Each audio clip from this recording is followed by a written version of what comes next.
नमस्कार, विश्व संवाद केंद्र पर आपका स्वागत है।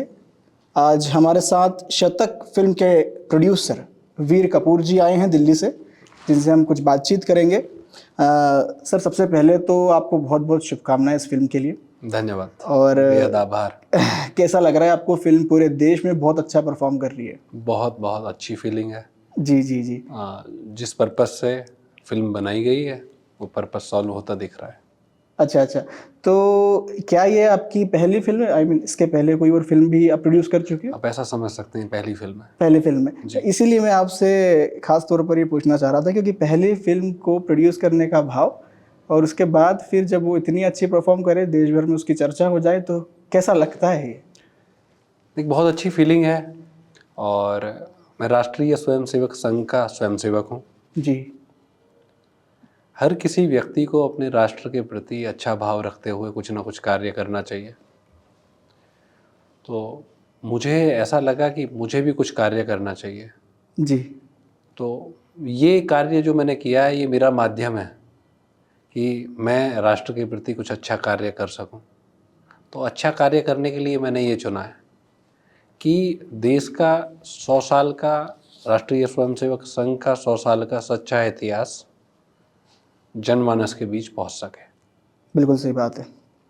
आपकी इस फिल्म की जो तैयारी थी जी, इसको लेकर के आप मुझे बताइए कि ये कब से शुरू हो गई थी, किस तरह से इसका आपको आइडिया आया, कौन वो लोग हैं जिनने आपको प्रेरित किया? ये शुरू तो हो गई थी 1925 में जब राष्ट्रीय स्वयंसेवक संघ बना। जी। और तभी से अभी तक समाज का साथ और संघर्ष संघ के पूरे जीवन में चलता रहा है, पूरे जीवन शैली में चलता रहा है। तो लोगों ने साहित्य लिखा है, तो संघर्ष हमें नहीं करना पड़ा। तो हमें साहित्य लिखा हुआ मिल गया, हमने उन पुस्तकों को लिया। हाँ, संघर्ष इस बात में अवश्य किया हमने कि कैसे इतने लंबे स्पैम को, इतने लंबे समय को 2 घंटे की फिल्म में दिखाया जाए। बिल्कुल। क्या छोड़ा जाए, क्या रखा जाए, तो ये चयन करने में अवश्य ही थोड़ा सा संघर्ष रहा। बाकी तो सारी चीज़ें समझिए कि खाना बन के तैयार था, बस हमको खाना था। फिल्म की प्लानिंग पे आपने बताया कि ये तो पहले से ही तैयार था, आपने तो केवल एग्जीक्यूट किया है। जी फिल्म की जो टेक्निक है उसमें आर्टिफिशियल इंटेलिजेंस का बहुत यूज़ हुआ है। जी। तो हमारे दिल्ली में अभी भी आर्टिफिशियल इंटेलिजेंस पे समिट चल ही रहा है। जी।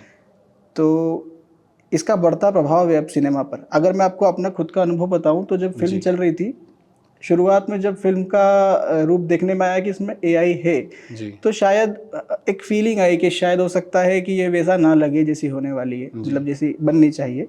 पर जब फिल्म चलने लगी तो उसने हमको भुलवा दिया कि ये कोई आर्टिफिशियल इंटेलिजेंस का इसमें इस्तेमाल भी हुआ है। फिल्म ने पूरी तरह हमको जोड़ लिया और इस तरीके से अपनी कहानी को बताया कि एक स्वयंसेवक के रूप में भी और आरएसएस को जितना जानते हैं उस दृष्टि से भी हमको ऐसी कई चीज़ें जानने को मिली जिसका हमको आइडिया भी नहीं था। तो खैर, मेरा सवाल मुख्य रूप से एआई के ऊपर है। एआई का प्रमुखता से उपयोग तो हुआ है। अवश्य हमने टेक्नोलॉजी का उपयोग किया है जी। उसके कई कारण हैं। उसका कारण ये नहीं है कि हमको फिल्म को छोटा दिखाना है। मुख्य कारण ये है कि हमको पूजनीय डॉक्टर साहब को, पूजनीय गुरुजी को जैसे वो दिखते थे वैसा दिखाना है। आज के समय में हम आपने देखा होगा कि हमारे कार्यालय में या हर जगह 2 चित्र होते हैं, भारत माता के चित्र के साथ में। बिल्कुल पीछे दिख रहे हैं। तो इन लोगों को आप सामने से, समक्ष से देख सकें, तो हमारा प्रयास टेक्नोलॉजी को उपयोग करने के लिए इसीलिए रहा कि हम जैसे गुरुजी दिखते थे वैसे गुरुजी लोग देख पाएँ, उनसे वैसे रूबरू हो पाएँ, जैसे पूजनीय डॉक्टर साहब दिखते थे वैसे दिख पाएँ। जी। तो टेक्नोलॉजी का हमने उपयोग किया। हमने CGI बहुत उपयोग किया, VFX का बहुत उपयोग किया। और आप जानते हैं कि अब पुराने नागपुर के जैसे नहीं रहा। करेक्ट। तो आज के समय में उसको क्रिएट करना एक हमारे लिए बड़ा चैलेंज रहा। तो हमने CG और VFX का बहुत उपयोग किया है। जी। क्या फिल्म आप बता सकते हैं कितने प्रतिशत शूट हुआ है इसके अंदर? फिल्म में जितने आपको डायलॉग्स, जितना संवाद आपको दिखता है, कंप्लीट शूट हुआ है। मैम केवल फिल्म का बैकग्राउंड और क्राउड को आप देखें, उसको हमने टेक्नोलॉजी के माध्यम से उपयोग किया है। बिल्कुल दूसरा जो आपके कैरेक्टर्स की बात है, तो जैसा सभी को दिख रहा होगा कि कुछ मुख्य कैरेक्टर ऐसे दिखते हैं जैसे वो हो रहे होंगे, तो वो उसका कारण केवल यही है कि हमने मौके पर टेक्नोलॉजी का उपयोग किया और वो जैसे थे वैसे ही दिखें। बिल्कुल संभवतः गुरुजी जैसे दिख रहे हैं और पूजनीय डॉक्टर साहब जैसे दिख रहे हैं। आपने इसका सफलतापूर्वक उपयोग किया है, इसमें कोई डाउट नहीं है। जब हम वहाँ थिएटर में देख रहे थे तो ऑडियंस का रिएक्शन देखने लायक था। मतलब आप भी शायद नोटिस कर ही रहे होंगे। जी, मेरे लिए भी वो ऐसा ही था। जब हमने शुरू किया तो मेरे लिए भी वैसा ही था, क्योंकि मैंने भी पूजनीय डॉक्टर साहब और पूजनीय गुरुजी गोलवलकर जी को चित्रों में ही देखा है। बिल्कुल। अब वो हमारे सामने आके सब कार्य कर रहे हैं, अपने दैनिक कार्य कर रहे हैं, अपने संघ का कार्य कर रहे हैं, तो ये तो हमारे लिए भी बड़ी बहुत अच्छी बात थी। और मैं तो कहता हूँ मैं सौभाग्यशाली हूँ कि मुझे ये चलचित्र बनाने का, चित्रपट बनाने का मौका मिला और मैं ये बना पाया। बिल्कुल, देखते वक्त आपको यही लगता है कि आप उन्हें साक्षात देख रहे हैं। जी। खैर, एक चीज़ इसमें मैं कहूँगा कि जब भी कोई, हम लोग फिल्म के स्टूडेंट्स हैं जी, तो इसीलिए हम इन चीज़ों को बहुत ज़्यादा ऑब्जर्व करते हैं, देखते हैं कि जब आप कोई फिल्म बनाते हैं तो आपको या तो कोई कहानी लगती है जी, जिसके आधार पर आप फिल्म बनाएंगे, या कोई घटना, कोई इतिहास की कोई चीज़, बिल्कुल बिल्कुल, है ना। लेकिन किसी विचार पर आप फिल्म कैसे बनाएंगे, ये बड़ा सवाल है। आपके जवाब के पहले मैं आपको बता दूं, हमने कई बार सोचा कि संघ के 100 वर्ष हो रहे हैं, जब होने वाले थे, तो क्या इस पर बनाया जा सकता है, कैसे इस भाव को ले जाया जा सकता है। संघ का जो भाव है उसको बताना किसी कहानी के माध्यम से बहुत कठिन है, लेकिन आप लोगों ने उसके ऊपर फिल्म बनाई और वो भाव को वहाँ प्रकट कर दिया। आपके लिए इसकी प्रशंसा होनी चाहिए। और आप बताइए जरा किस तरह से इसको आपने रूपरेखा दी। दो चीज़ें हैं, फिल्में कई प्रकार की होती हैं जी। ये फिल्म ग्लैमर के लिए नहीं बनाई गई है, डेफिनेटली। ये फिल्म बनाई गई है ज्ञान के लिए। जी। वो ज्ञान जो इतिहास आपको तोड़ मरोड़ के बताया गया, उस इतिहास को सही तरीके से आपके समक्ष लाने के लिए हर जनमानस को ये अधिकार है कि उसको उसका सही इतिहास पता हो। तो हमने ये प्रयास किया कि 100 सालों का जो इतिहास है और राष्ट्रीय स्वयंसेवक संघ की ये जो गाथा और ये इतिहास है, ये लोगों के समक्ष पहुंचना चाहिए। समाज में बहुत सारी भ्रांतियां फैली हुई हैं, उन भ्रांतियों को हटना चाहिए। संघ ये सब कार्य नहीं करता है, क्योंकि संघ अपना सतत सार्थक कार्य करता रहता है और उसमें अपना विलीन व्यस्त रहता है। जी। तो मैं एक स्वयंसेवक हूँ, तो मुझे अधिकार है कि मैं अपने जीवन में जो चाहूँ वो कर सकता हूँ। ऐसी कोई मेरे ऊपर रोक टोक या कोई ऐसा मेरे ऊपर कोई रोक टोक बंदिश नहीं है कि मैं ये सब कार्य नहीं कर सकता हूँ। तो मैंने ये व्यक्तिगत सोच से, अपने व्यक्तिगत रूप से मैंने ये कार्य करने का सोचा, और भाव केवल एक ही है, राष्ट्र का विचार राष्ट्र के पास पहुँचे। जी। तो यही सब है, ये सब रहा है इसको बनाने में। कुछ दृश्य है जो मुझे उस वक्त के याद है जब थिएटर में मैं ये फिल्म देख रहा था। जी। जैसे एक प्रेस फोटोग्राफर डॉक्टर साहब का फोटोग्राफ लेने की कोशिश करता है और वो छाते से अपना मुंह छुपा लेते हैं। जी। संघ का जो भाव है जी, कि संगठन पहले है, हाँ, व्यक्ति बाद में है। व्यक्ति को प्रचार की जरूरत नहीं है, आवश्यकता नहीं है। बिल्कुल। जी। तो ये जो बहुत छोटी छोटी भावनाएं हैं जो संघ में रह करके ही समझी जा सकती है, देश के प्रति, राष्ट्र के प्रति जो प्रेम है, जिसमें व्यक्ति अपने को नीचे रख करके राष्ट्र को सर्वप्रथम रखता है, उसके लिए कुछ भी करने का हिम्मत रखता है। जी। तो ये चीजें आपकी फिल्म में हमको देखने को मिली है, जो आपने भाव उसके अंदर प्रकट किए हैं। जी। तो हमने ना इसको अलग से बनाया नहीं है।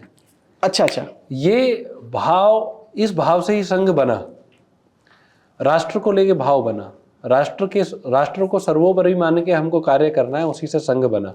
तो ये पूजनीय डॉक्टर साहब से और अभी हमारे पूजनीय मोहन भागवत जी तक ये एकदम सेम है, पहले जैसा था अभी भी वैसा ही है, इसमें कोई बदलाव नहीं आया है। एक और दृश्य मुझे ध्यान में आ रहा है जहाँ पर डॉक्टर साहब का नाम या फिर डॉक्टर साहब का खबर छपते ही है कहीं पे किसी आंदोलन को लेकर के, वो कहते हैं कि नहीं मैंने नहीं किया, संघ इसमें हिस्सा ले रहा है, ये स्वयं सेवकों ने किया है। उनका ये कहना होता है कि संघ ऐसा कर रहा है, ऐसा नहीं होगा। बिल्कुल। स्वयं सेवक ही कर रहे होंगे, ऐसा होगा। बिल्कुल। मुझे लगता है कि संभवतः आप बात कर रहे हैं कि सावरकर जी आके डॉक्टर साहब से कहते हैं कि बिल्कुल correct। आपका नाम हर जगह चर्चा में है, बिल्कुल करेक्ट, तो वो कहते हैं मेरा नहीं होगा, स्वयंसेवकों का नाम होगा। स्वयंसेवकों का नाम होगा। हाँ, बिल्कुल सही बात है। संघ और संघ के अधिकारी कभी प्रचार के लिए, नाम के लिए कार्य नहीं करते हैं। तो संघ की सबसे अच्छी बात यही है कि वो सतत कार्य करते रहते हैं, उनको किसी प्रकार का प्रचार नहीं चाहिए, किसी प्रकार का नाम नहीं चाहिए, वो केवल देश को सर्वोपरि मान के सतत कार्य करते रहते हैं। इस फिल्म में गीत भी बहुत जोरदार है, जी सभी गीत बहुत जोरदार है। जब थिएटर में वो चलते हैं तो सुन करके रोंगटे खड़े हो जाते हैं, मज़ा आ जाता है। जी तो सवाल सिर्फ इतना है कि जो आखिर में नमस्ते सदा वत्सले मातृभूमि जी आधा बजा है, जी, उसका क्या कारण है? उसका कारण ये है, देखिए ये हमारी प्रेयर है, प्रार्थना है। जी ये प्रार्थना हम दैनिक अपने कार्य में शाखा के समय अपने पवित्र ध्वज के सामने करते हैं। बिल्कुल। तो ऐसा ना हो कि क्योंकि फिल्म के एंड टाइटल के समय ही ये शुरू होता है, ऐसा ना हो कि लोग प्रार्थना के बीच में निकल जाए। जी तो मुझे ये मेरा व्यक्तिगत सोचना था कि ऐसा ना लगे कि प्रार्थना के बीच में लोग निकल जाएं और ये अपमानित लगे। तो इसलिए हमने वही 2 पंक्तियों को उपयोग किया है, उसके बाद एक हमने नया अंतरा उसमें जोड़ा है। वो अंतरा भी अच्छा है, उमा भारती के बारे में बात आप उस अंतरे की लाइन बताएंगे एक बार दर्शकों को? 100 बार सुन लूं मर के भी जी लूं, ऐसा ऐसा करके इस तरह से है। आप सभी को बता दूं कि नमस्ते सदा जो गीत है इस फिल्म का, उसको आप सुनिए। उसमें शुरू की 2 लाइन ही ली हुई है प्रार्थना से, लेकिन उसके बाद में जो उसका जो यूथफुल तरीका है, नया तरीका है, उसके आगे की जो अंतरा जोड़ा गया है, वो बहुत सुंदर लगता है सुनने में और राष्ट्र प्रेम, देशभक्ति को और जागृत करता है। बड़े अच्छे सिंगर हैं पंडित विजय प्रकाश शर्मा जी। जी जी जी, उन्होंने वो गाना गाया है, बहुत और सुंदर उसके है। लिरिक्स जो हैं तो श्री कुमार जी ने दिए हैं। तो उन्होंने भी हृदय से कार्य किया है, और होता है ना कि भावना जागृत हो जाना, तो उनके दिल में भावना देश के प्रति है। उन्होंने भी सोचा कि हम भी अपना क्या अर्जन कर सकते हैं। गीत सभी बहुत सुंदर है, और आपसे मिलने के पहले उस एल्बम को जब मैं सुन रहा था तो आखिर में वो गीत आता है नमस्ते सदा वाला, और मुझे लगा था कि वो उतना ही होगा जितना फिल्म में था। वो जो आगे का अंतरा था वो सरप्राइज था। राइट है, और बड़ा अच्छा सरप्राइज था, सुन करके एकदम एनर्जी आ जाती है उसको। जी जी। इसके बाद जो आपसे मैं एक सवाल पूछना चाह रहा था कि जो आप इस फिल्म का नाम दिया है शतक, जी, पर इसने आधी कहानी ही कवर की है। क्या कोई दूसरा पार्ट भी आने वाला है? देखिए, अवश्य अगर हम 100 साल के स्पैम को एक फिल्म में डालना चाहेंगे, जी, एक चित्रपट में डालना चाहेंगे, तो 2 घंटे में वो संभव नहीं है। और जैसा मैंने पहले भी सम्मिलित किया कि ये फिल्म जो है, ये चित्रपट मनोरंजन के लिए नहीं है, शिक्षा के लिए है। बिल्कुल सही बात है। तो आज के समय में शिक्षा में ना बोरियत होने लगती है लोगों को, तो बोरियत ना हो इसलिए हमने इसको 2 पार्ट में बनाने का सोचा है। अच्छा, मतलब दूसरा अवश्य अभी तो 50 है, अवश्य है, शतक पूरा होना है। हाँ बिल्कुल। तो आपका समय देने के लिए बहुत बहुत धन्यवाद। दर्शकों को मैं बता दूं, बहुत धन्यवाद आपका। शतक फिल्म अभी थिएटर में लगी हुई है, आप चाहें तो जाकर के देख सकते हैं और आपको बिल्कुल देखना चाहिए। आपका समय देने के लिए बहुत बहुत धन्यवाद। विश्व संवाद केंद्र आपका धन्यवाद, नमस्ते।